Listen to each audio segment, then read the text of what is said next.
Capítulo 10. Uma visão para se contemplar.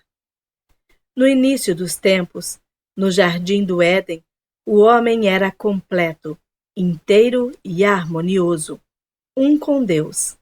Pela graça de Deus, tudo florescia em perfeita paz. Hoje, o que o homem vem tentando alcançar em sua busca de Deus é o restabelecimento desse estado edênico de paz e harmonia, um estado em que não há guerra, mas amor, um estado em que não se tira nada dos outros, mas sim se compartilha. Ao encontrar um poder sobrenatural, o homem espera conseguir recuperar o antigo estado de bem-aventurança na terra. Deve ficar claro, contudo, que em sua tentativa de encontrar harmonia, ele age de maneira errada e no lugar errado. A harmonia individual e a paz do mundo nunca serão estabelecidas pela busca de um poder sobrenatural. É preciso voltar ao seu estado edênico original, isto é, sua unidade com Deus. Centenas de anos de frustrações e fracassos já deveriam ter mostrado ao mundo que essa não é uma função de Deus. É nossa função restabelecer o relacionamento original de unicidade.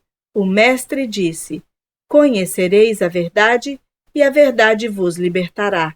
Em nenhum lugar ele mostra que a responsabilidade é de Deus. Repetidas vezes, ele reitera que a responsabilidade é nossa. Vós conhecereis a verdade. Vós amareis o Senhor teu Deus. Vós amareis o vosso próximo como a vós mesmos. Vós deveis orar pelos inimigos. Vós deveis perdoar 70 vezes 7. Vós deveis dar o dízimo dos vossos ganhos. Em nenhum momento ele coloca a responsabilidade da nossa separação de Deus sobre Deus, mas sobre nós. Todo o ensinamento de Jesus Cristo é direcionado para nós, não para Deus, mas para nós. Contudo, para que não tropecemos, o Mestre nos apontou o caminho, o lugar, a hora e a maneira de demonstrar essa unidade. O caminho é a oração, o lugar é o reino de Deus dentro de nós. A hora é agora, neste momento de cristicidade, e a maneira é a ação. No início, os segredos revelados aos homens e às mulheres, inspirados por Deus, devem ter sido ensinados através da revelação, a chamada letra da verdade. Através dessa verdade, aprendemos a parar de buscar a Deus a esmo, a não mais pedir alguma coisa a um Deus distante e a deixar de acreditar que ele pode ser influenciado por nossa adoração. Reconhecemos não só que Deus existe, mas que ele é o ser interior do nosso próprio ser. Não um Deus separado de nós para ser adorado de longe, mas na verdade mais perto de nós do que nossa respiração, mais próximo do que nossas mãos e pés. A letra correta da verdade nos impede de nos entregarmos a devaneios ou a falsa esperança de que algum milagre nos trará Deus ou o seu mensageiro em uma nuvem, usando uma varinha mágica, fazendo com que todos os nossos problemas desapareçam. Ao contrário, a simples verdade do Mestre nos leva a focar na única direção onde podemos encontrar paz e harmonia, dentro de nós mesmos. Quando nossa atenção se desloca de fora para dentro, nós podemos dar o próximo passo ensinado por todos os grandes mestres. Busque Deus dentro de você. Bata, se necessário, implore, mas sempre dentro de você. A visão da unicidade deve ser sempre um farol de luz em nosso caminho ascendente. Eu e meu Pai somos um. Através da contemplação do Pai interno, eu e meu Pai se moldam definitivamente e se mesclam em um só. e a antiga unidade é estabelecida. Eu e meu Pai somos um. Portanto, não é mais uma percepção intelectual, mas uma relação manifestada visivelmente pelos frutos dessa unidade. Não mais buscamos nem precisamos de favores. O espírito interior se desdobra, se revela, se expande agindo em nós e através de nós. A aceitação de um poder do bem e um poder do mal não mais nos escraviza. Descansamos serenamente em um único poder, pois não há mais poderes contra os quais lutar, nem aos quais temer. É por isso que não precisamos rezar para um grande poder interceder por nós. Aquilo que durante séculos o mundo considerou poder e para o qual ele foi buscar um Deus, não é poder.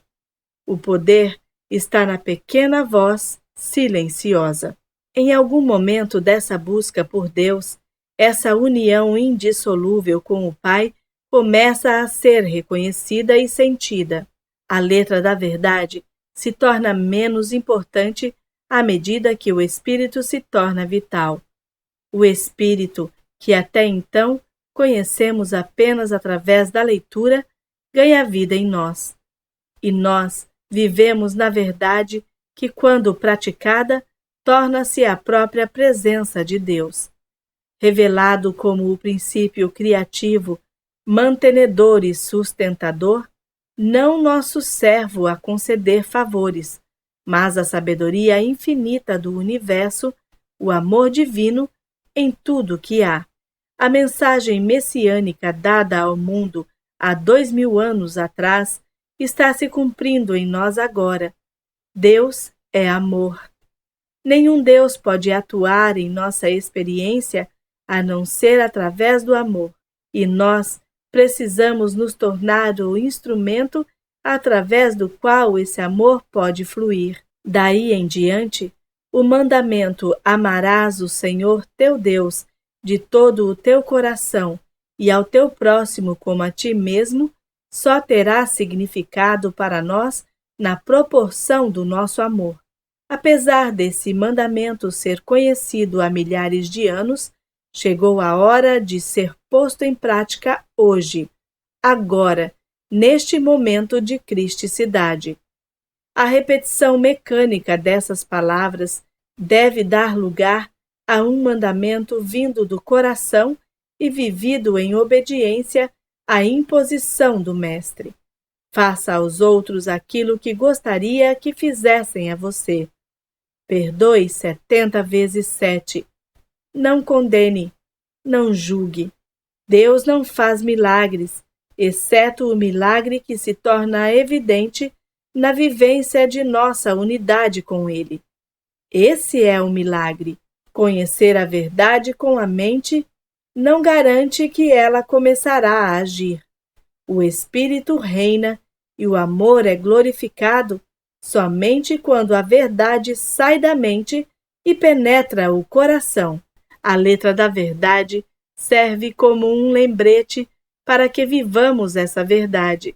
Há momentos em que, por nos considerarmos afastados de Deus, a verdade parece estar tão distante que é preciso nos aquietar, meditar e, conscientemente, lembrar que o Senhor, dentro de nós, é poderoso. O que estou buscando? Um Deus em algum lugar? Não. Deus é. O Filho de Deus já está cuidando das coisas do Pai, e tudo está no seu devido lugar. O que estou buscando? Um Deus mitológico no céu? Uma estátua? Uma escultura? Estou procurando por um homem ou uma mulher para influenciar a Deus em meu nome? Não. Eu e o Pai somos um, e apenas na minha unidade com Deus posso ter a paz que desejo. Só na plenitude dessa unidade, desse amor que existe entre Deus e seu Filho, e entre o Filho de Deus e seu Pai. Apenas na percepção de que meu Pai Celestial está mais perto de mim do que a respiração e mais próximo do que minhas mãos e meus pés, e que é de seu agrado dar-me o reino. Apenas nisso o amor flui, um amor que parece estar fluindo de mim para Deus e voltando de Deus para mim, mas que na verdade é uma interação dentro da unidade do meu ser, na percepção da minha unidade com o Pai. O Mestre nos ensinou que os seres humanos, por si mesmos, nada podem fazer, mas unidos com o Pai interno se tornam um. Unidos, podem fazer todas as coisas como filhos de Deus eternos e imortais. Somente quando o Espírito de Deus está sobre nós e habita em nós, é que nos tornamos filhos de Deus. E quem pode fazer isso por nós, a não ser nós mesmos? O caminho que nos foi dado é a oração e a meditação, uma forma iluminada de oração, tal como Elias ensinou Eliseu. Olhe para o alto e veja se consegue me ver sendo levado num redemoinho. Levante os olhos para os montes, de onde vem o seu socorro. Eis que o reino de Deus está dentro de você. Eliseu desejava o manto de Elias, o manto de cristicidade, isto é, ansiava ser profeta. Quando Elias estava prestes a se elevar a um estado superior de consciência, Eliseu pediu-lhe um grande favor, que o manto de Elias lhe fosse dado. Mas Elias, um dos seres mais iluminados de todos os tempos, sabia que não podia simplesmente dar-lhe seu manto, mas que Eliseu deveria estar pronto para merecê-lo. Para tal, Elias lhe mostrou: se me vires quando eu for tomado de ti, assim se te fará. Se no momento que eu sumir de vista, me vires como eu sou, desaparecendo numa nuvem, meu manto cairá sobre teus ombros. Elias não poderia conceder sua grande sabedoria espiritual nem mesmo a Eliseu, mas este poderia adquirir a consciência espiritual para si mesmo se sua visão pudesse subir tão alto a ponto de reconhecer que não há morte, não há separação. Há apenas uma ascensão na consciência. Se ele próprio pudesse ascender a esse nível supremo de consciência, se tornaria um profeta à altura de Elias. E ele conseguiu. Iluminou-se a tal ponto que viu Elias subindo ao céu num redemoinho. E em virtude da sua unidade consciente com Deus, viu a imortalidade do ser individual e a eternidade do homem em sua plenitude. É nossa responsabilidade contemplar a visão e, em seguida, colocá-la em prática. Sempre houve e sempre haverá mestres. Os iluminados sempre estiveram no meio de nós, mas o Mestre disse que são poucos os operários. São poucos os operários dispostos a se reconciliar com Deus, dispostos a contemplar a alma dentro de si e deixá-la transbordar em atos de amor. Se alguém disser, eu amo a Deus, e odiar a seu irmão, é um mentiroso, pois aquele que não ama a seu irmão a quem vê, como pode amar a Deus a quem não vê? Se o Mestre não tivesse lavado os pés dos discípulos, o mundo nunca teria aprendido que a função do Mestre era servir. A função do iluminado é servir aqueles que ainda não conhecem sua verdadeira identidade. Nossa função como buscadores de Deus e aprendizes da verdade não é ser um mestre das multidões, mas um servo para as multidões. Delas nada tirando, mas sim a elas doando. O reino de Deus não está aqui ou ali, mas dentro de nosso próprio ser, e o encontraremos através do amor. Ame o Pai que está dentro de você e manifeste esse amor amando o seu próximo. O próximo que não é apenas seu amigo, mas o próximo que é seu inimigo e aquele que assintosamente o persegue. De acordo com o Mestre, é melhor dedicar tempo e atenção a um único pecador humilde do que àqueles 99 que se consideram autossuficientes.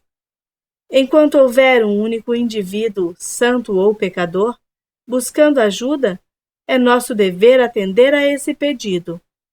Se alguém não está pronto para responder ao nível espiritual, não está pronto para o completo desabrochar da verdade, mas, por ser nosso próximo, podemos pelo menos ajudá-lo a evoluir em seu nível de consciência.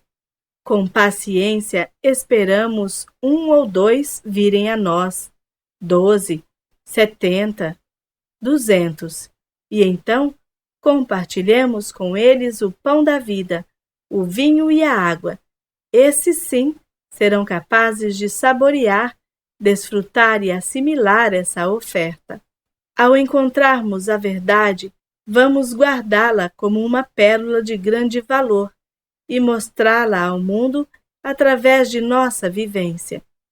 Quando alguém se aproxima, atraído não só pelos pães e peixes, mas por ter percebido a natureza dessa verdade e pede pão, água, vinho e vida eterna, vamos compartilhá-la da melhor forma. Ninguém será chamado para fazer algo maior do que seu entendimento, porque seus lábios só expressarão aquilo que o Espírito do Senhor Deus lhe inspirar no silêncio para o qual foi convocado. Caso contrário, não dirá nada. O amor é a resposta. O amor a Deus, o amor à verdade, o amor ao nosso próximo.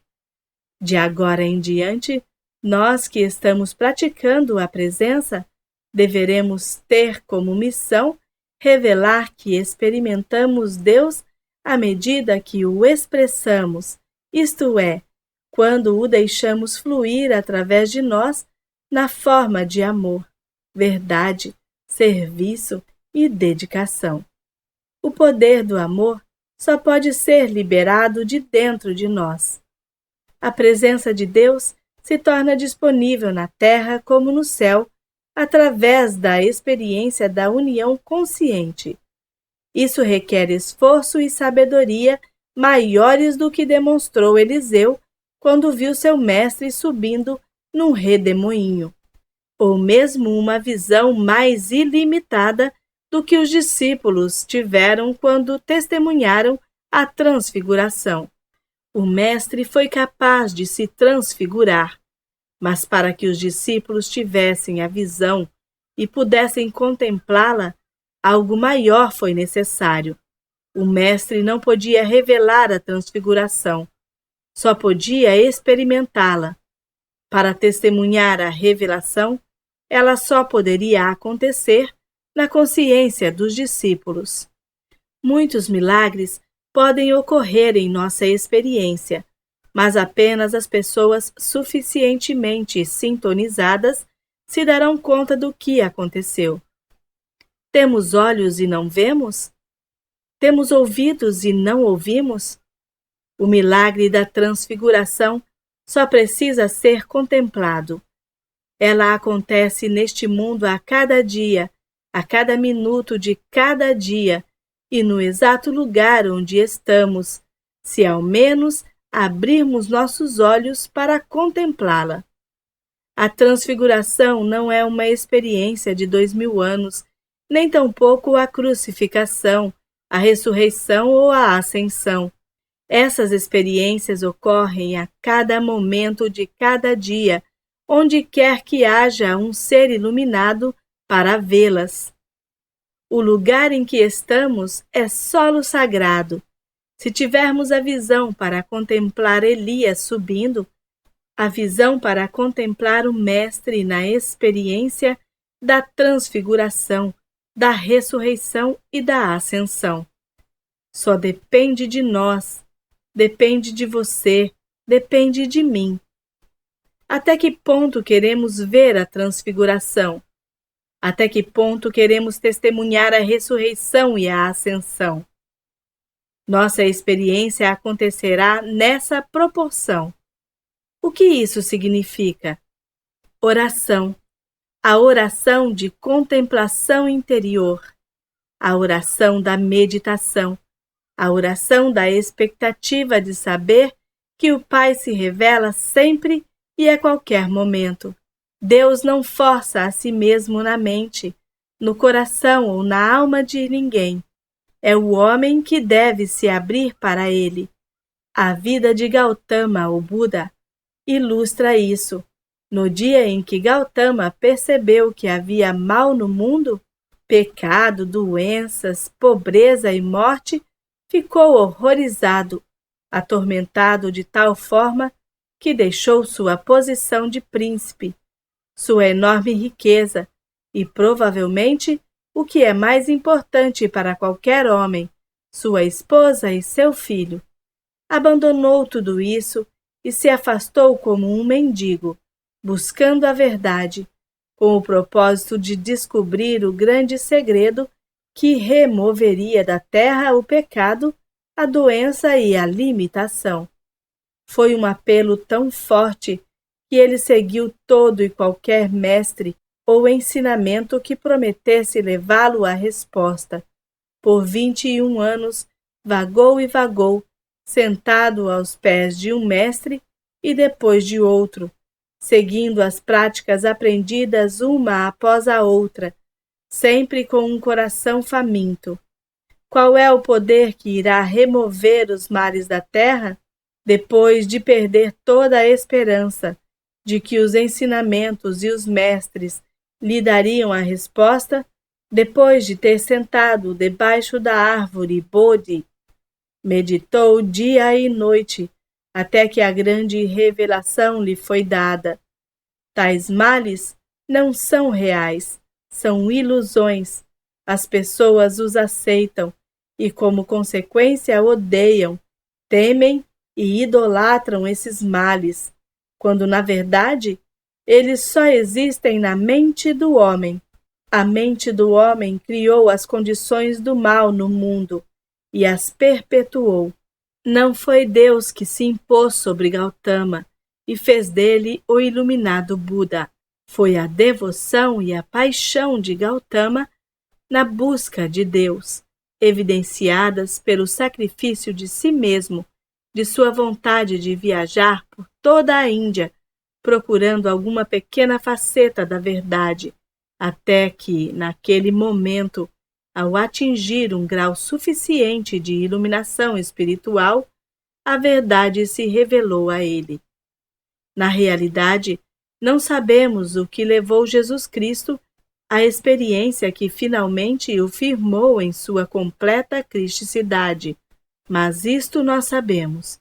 Quando ele veio para revelar o que tinha aprendido, disse: Pede e vos será dado, procurai e achareis, batei e vos será aberto, indicando que à medida que buscamos, batemos e almejamos, na proporção em que caminhamos para dentro de nós mesmos, a resposta nos é revelada. Isso não acontecerá se esperarmos que algum Deus se imponha sobre nós.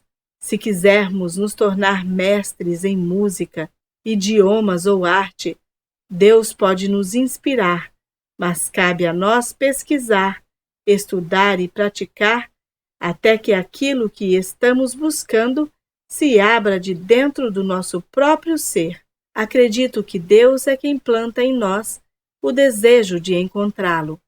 Se ele não executar essa função inicial, nunca teremos sucesso. Há um poder divino em cada um de nós nos estimulando a bater e buscar. Mas não é Deus que pode fazer isto por nós, e nem nos poupar de anos de meditação, para levantar o véu e alcançarmos o estado superior de consciência. Passamos então a contemplar Jesus ressuscitado, o Cristo ascendido. A partir de uma inspiração divina, Gautama persistiu, lutou e orou por 21 anos, até que o véu se levantou, clareando-lhe a visão. O mesmo acontecerá conosco. Nenhum Deus milagroso e distante descerá à terra para nos mudar e revelar suas maravilhas e suas glórias se ficarmos sentados de braços cruzados. A responsabilidade é sua e minha. O simples fato de nos sentarmos por horas em silêncio e em paz com a mensagem de Deus já é prova de que fomos tocados pelo seu Espírito e convidados para o banquete. O grau e a intensidade com que batermos, buscarmos e desejarmos determinará o grau da visão a contemplar. Alguns verão um pouco, outros verão bastante, e ainda outros verão tudo, cada um na sua medida. Acima de tudo, o sucesso irá depender do sigilo de mãos dadas com o sagrado. Se a busca por Deus é sagrada para nós, nunca permitiremos que ela seja contaminada ao ser exposta ao mundo. Não usaremos o manto sagrado em público, nem teremos uma postura hipócrita diante de nossos amigos.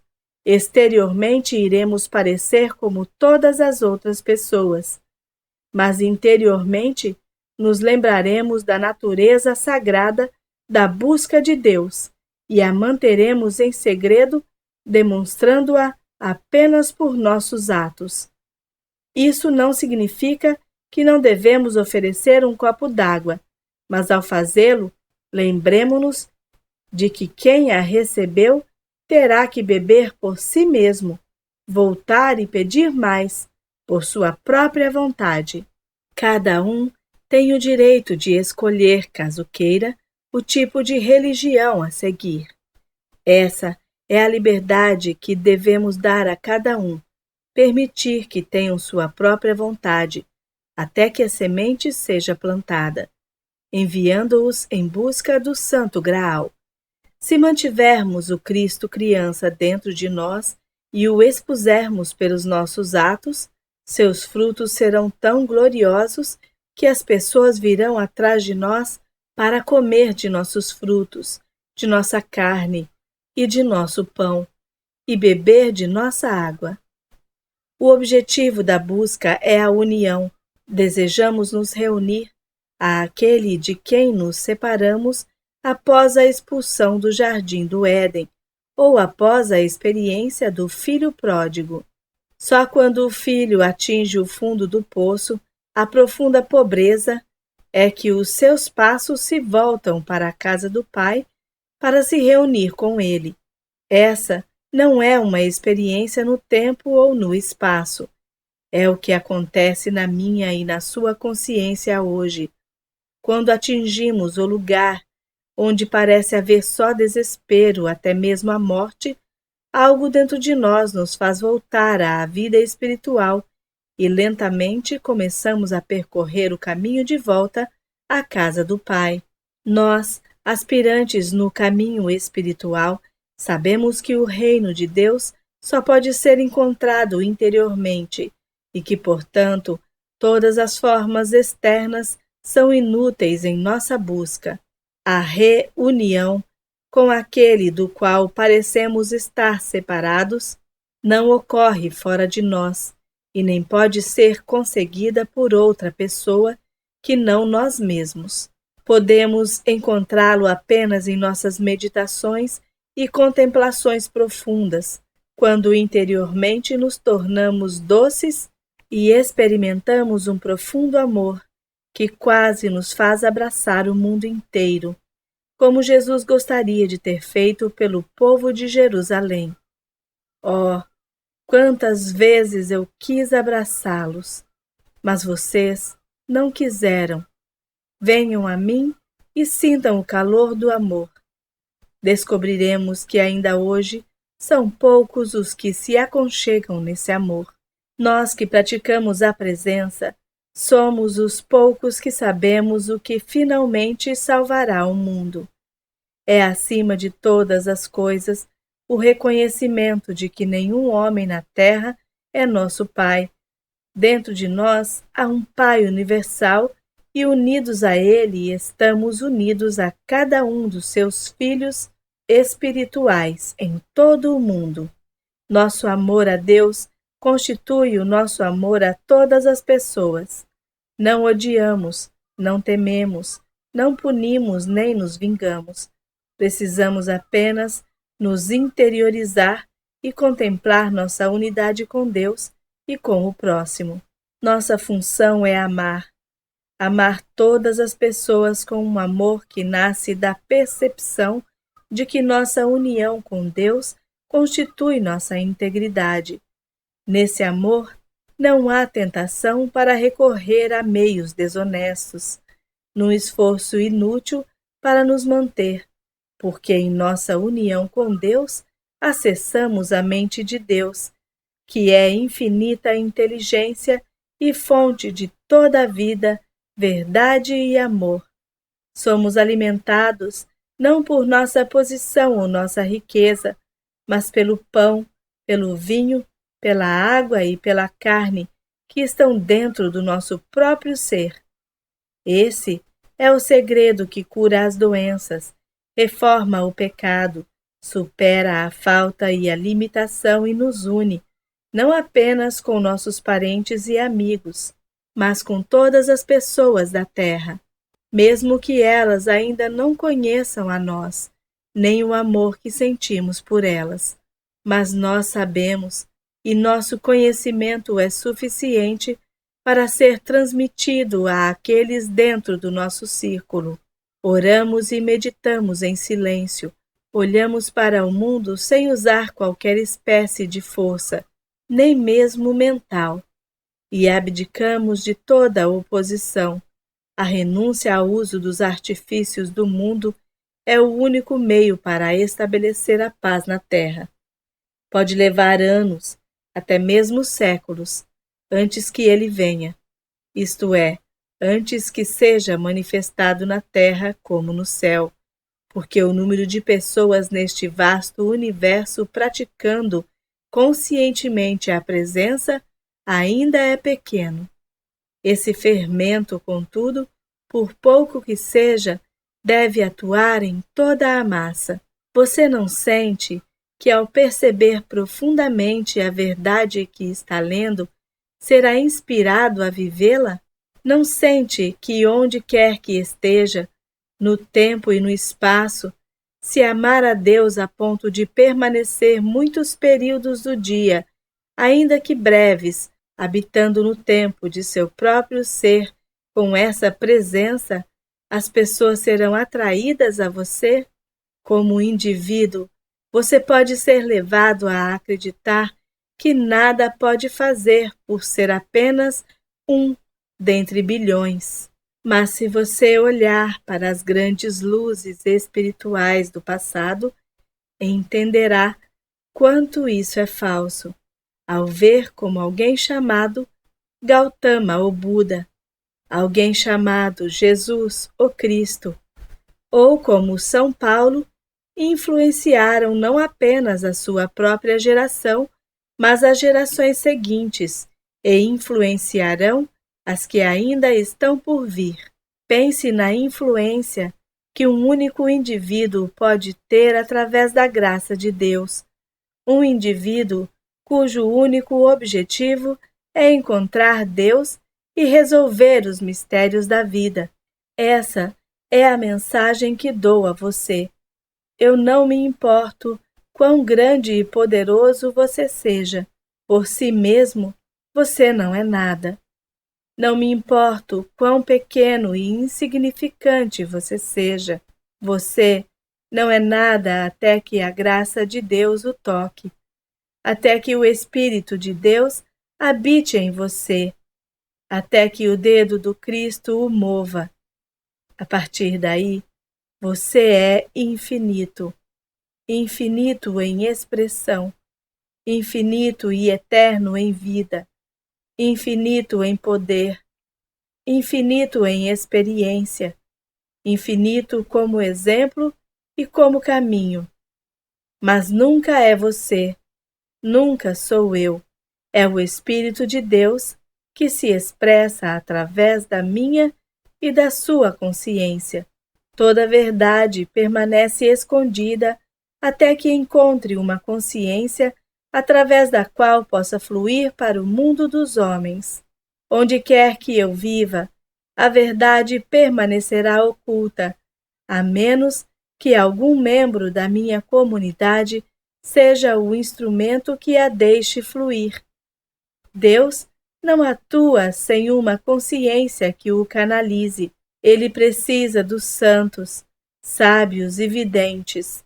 Em outras palavras, ele precisa de carpinteiros humildes, de príncipes poderosos, de simples donas de casa que se tornarão santas, enviadas por Deus ao mundo para difundir a luz. Quase todos os que atingiram um grau maior de envergadura espiritual eram ilustres desconhecidos, elevados aos olhos do mundo pela luz inspiradora que experimentaram. Por eles mesmos não eram nada. Por você só, você não é nada, mas em sua união consciente com Deus, tudo o que Deus é, você é. Tudo o que o Pai tem é seu.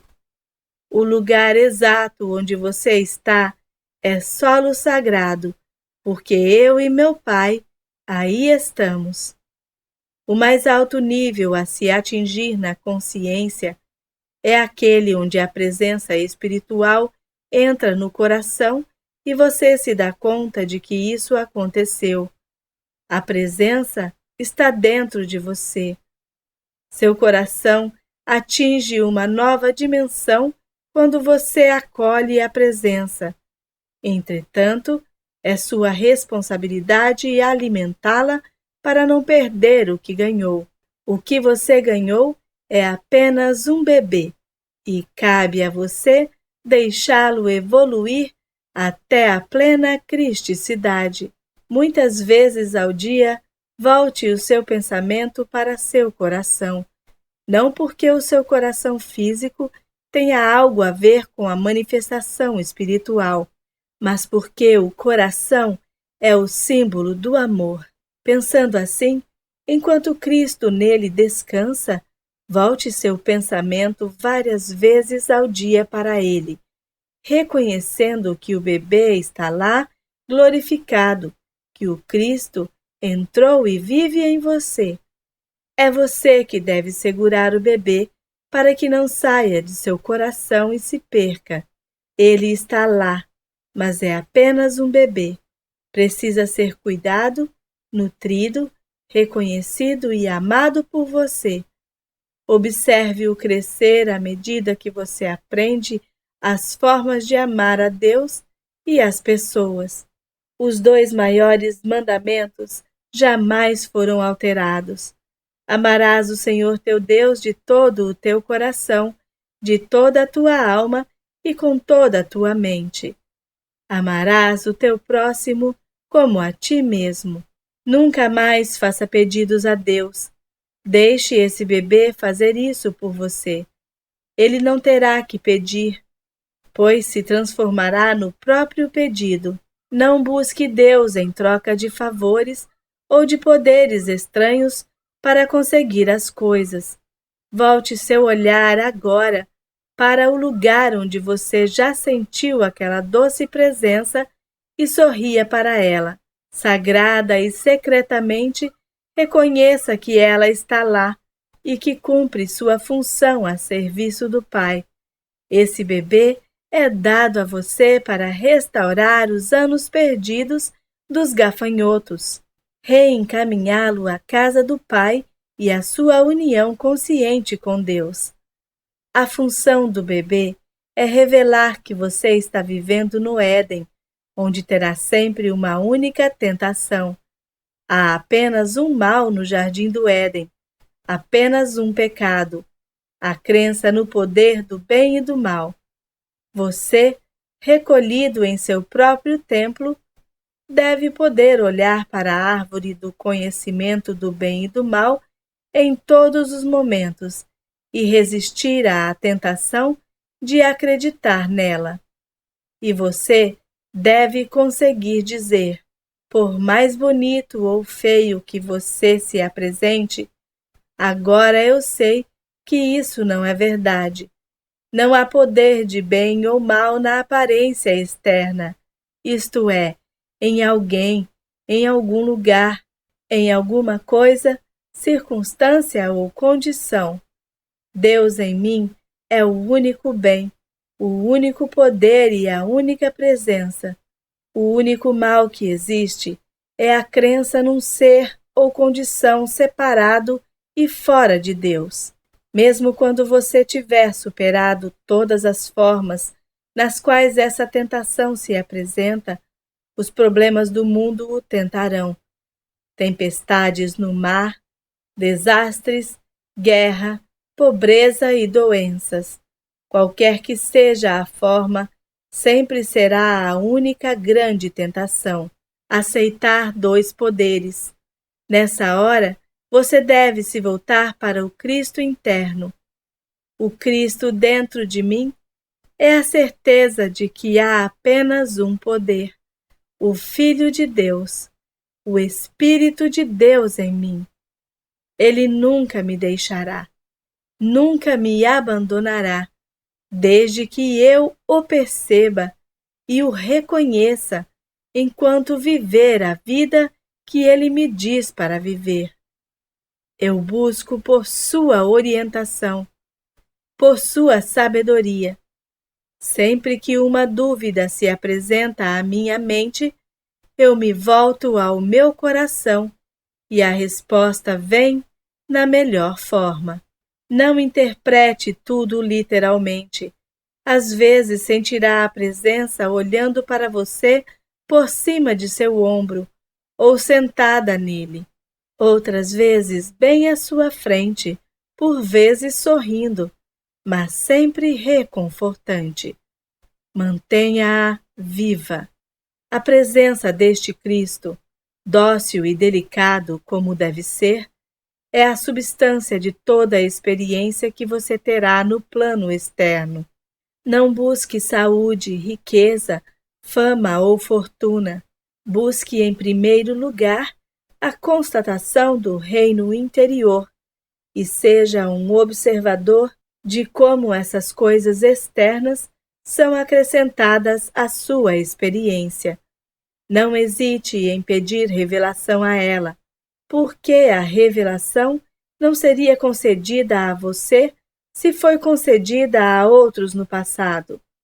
Deus não tem preferências.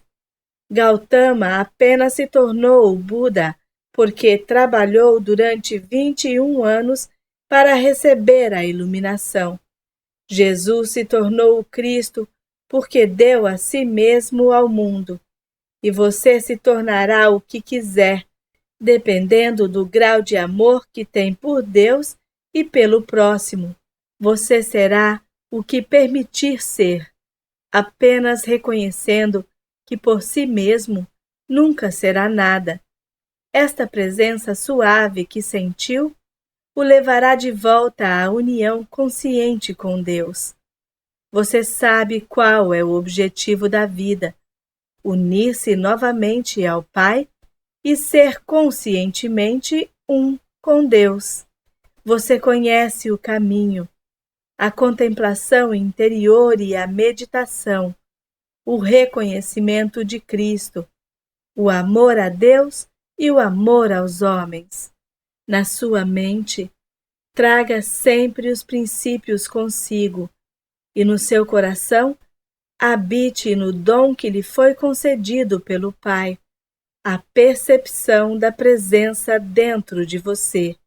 Ela aumentará sempre que você a abençoar.